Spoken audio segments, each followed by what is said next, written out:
Well, new rules are now in place for the smoke shops across Cleveland, changing where they can open and how they can operate. City council members say the push for tighter regulations comes down to one thing: protecting public health and safety.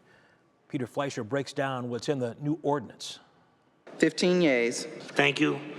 Call the roll on passage. No haze at Cleveland City Council as they clearly approved a new ordinance dictating smoke shop oversight in the city. As Council President Blaine Griffin put it, they had no time to waste. Since January 1st, we've had 100 applications. So we've seen this as an emergency. We wanted to make sure that we protect the public health. Cleveland had seen 100 applications for new tobacco and vape permits since the start of the year. That's on top of at least 400 stores that are already in operation. Thanks to the new ordinance, there should be less soon. Every smoke shop now has to be at least 2 miles apart. What we're going to do is we're going to defend the people that we serve. Shops will be subject to biannual and complaint-based inspections, and public agencies will be able to enforce. The Departments of Public Health and Building and Housing will both have jurisdiction, as well as Cleveland Division of Police. The law enforcement folks now have tools to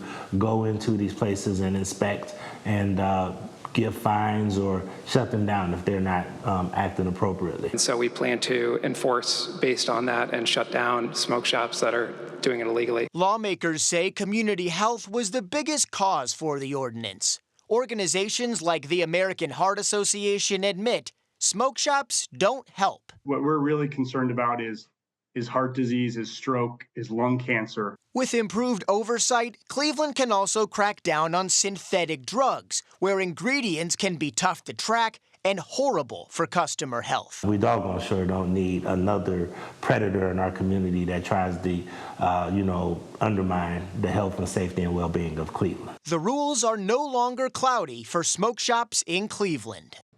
Now, because the ordinance was approved last night, law enforcement can begin investigating complaints against those smoke shops immediately. Russ, the Cleveland Division of Police would be the agency taking those calls, and this ordinance has already been endorsed by Chief Todd. Peter, of course, this is something the city has discussed for quite some time now. How did law enforcement realize just how serious this issue had become? It is fascinating. Law enforcement was actually sending what they call straw buyers into smoke shops across the city to try and buy synthetic drugs or off-market marijuana, and they were successful. Those dealings helped reveal just how serious this problem had become, and now we see the city council taking this action. Russ. Certainly interesting. All right, Peter Fleischer in the newsroom. Thank you.